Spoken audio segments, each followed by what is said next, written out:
Kakinada rural మండలం తూరంగ గ్రామ పంచాయతీ పరిధి పగడాలపేట పల్లీల రామాలయం ప్రాంతవాసుల పరిస్థితి దుర్భరంగా మారింది. ఏళ్ల తరబడి ఇక్కడ నివసిస్తున్న వారికి కనీస మౌలిక సదుపాయాలు కరువయ్యాయి. నిత్యం మురుగునీటి మధ్య కాలం వెల్లదీస్తూ రోగాల బారిన పడుతున్నారు. ఇక్కడ మత్స్యకార సామాజిక వర్గాలు నివసిస్తున్నారు. సరైన రోడ్లు, డ్రైన్లు లేక నానా అవస్థలు పడుతున్నారు. ఇక్కడ ఇష్టానుసారంగా ఇల్లు నిర్మించుకోవడంతో డ్రైనేజీ నిర్మాణానికి ఇబ్బందులు ఏర్పడుతున్నాయని అధికారులు చెబుతున్నారు. మంచినీటి కుళాయిలు సైతం మురుగునీటిలోనే ఉంటున్నాయని, మలేరియా, డయేరియా, డెంగీ వంటి ప్రాణాంతక వ్యాధులు గురవుతున్నామని స్థానికులు చెబుతున్నారు.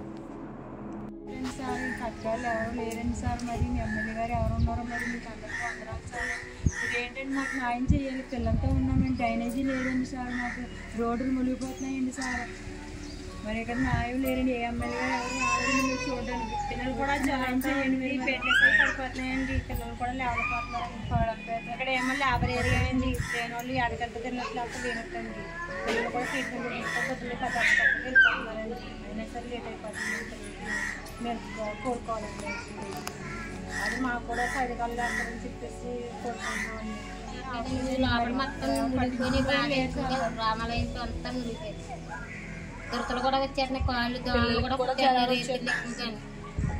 చూసిన వాళ్ళు లేరు, వస్తున్నారు చూస్తున్నారు చూస్తాంలే అమ్మ అంటున్నారు. ఎవరు చూసిన వాళ్ళు లేరు, చేసిన వాళ్ళు లేరు. మాకు ఇక్కడ ఇంటి పట్టాలు కూడా పర్ఫెక్ట్ గా లేకపోయినా సరే కూడా ఇప్పుడు 2 సెంట్లు కొంటే 4 సెంట్లు కొంటుందండి. డ్రైనేజ్ కూడా అడ్జస్ట్ పెడుతున్నారండి.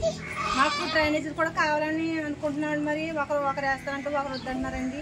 వాళ్ళు కూడా కొలతలు వేసేసి వాళ్ళు సరిహద్దులంతా ఎంతవరకు కొలిపించేసి మిగతా దాంట్లోని మాకు సైడ్ కాళ్ళు వేయాలని కోరుకుంటున్నాం. పెట్టి నీటిలోంచి అలాగ ములుగుతున్నామండి. సిమెంట్ రోడ్లు కూడా వీధుల్లో మురుగునీరు పారుతున్నా పట్టించుకునే నాదుడే కరువయ్యాడని స్థానికులు వాపోతున్నారు. కనీసం వీధులను శుభ్రపరిచే పంచాయతీ సిబ్బంది కూడా సరిగ్గా రావడం లేదని అంటున్నారు. సాయంత్రం అయితే చాలు దోమల దాడులు చేస్తున్నాయని, వాటి బారిన పడి డెంగీ జ్వరాలతో బాధపడుతున్నామని ఆందోళన వ్యక్తం చేస్తున్నారు. వేలాది రూపాయలు ఖర్చు చేసి ప్రైవేట్ ఆసుపత్రుల్లో చికిత్స పొందాల్సి వస్తుందని ఆవేదన వ్యక్తం చేస్తున్నారు. అదేంటి లోన్ వల్ల మేము ఇంక నీటిలో ఉండిపోయామండి. బయట ఉన్న వాళ్ళందరూ సైడ్ కాలం పడితే మాది తీనాక లేదు. మీరు ఎదరి నుంచి మొత్తం మా పెద్దలు కూడా ఎదరబడి రావట్లేదండి. మాకు ఎలాగుంటే ఉండండి అనేసి అంటారు. పెద్దలు కూడా వాళ్ళకి సలహా ఇస్తున్నారండి.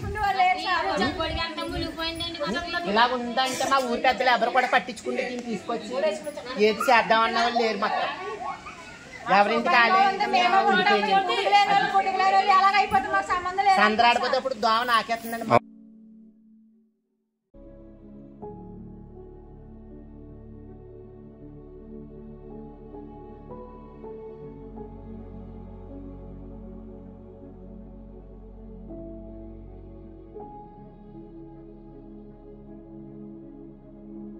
రోడ్లు చూస్తే చిన్నవి సొందికి నీరు నిలబడిపోద్దండి. మొత్తం మాకు ఎక్కడ చూసినా ఈ పట్టించుకున్న నీరు నిలబడిపోయి ఎవరు పట్టించుకున్న వాళ్ళు లేరు.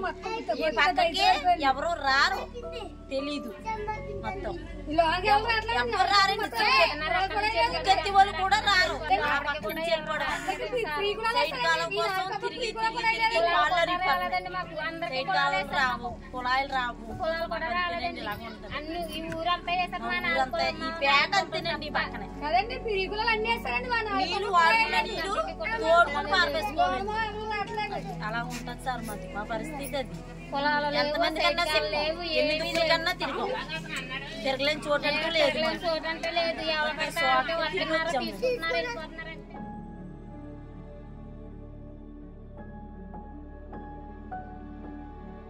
మేము పాడంపేట గ్రామంలో నివసిస్తున్నామండి.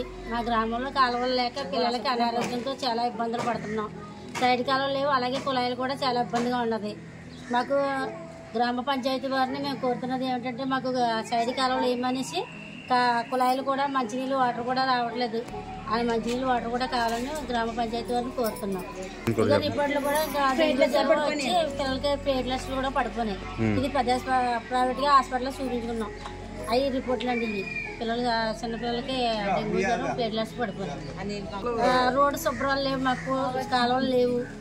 మరి గ్రామ పంచాయతీ వారు మాకు ఏదో సొల్యూషన్ చెప్పాలనేసి కలెక్టర్ గారిని కూడా కోరుకుంటున్నాం.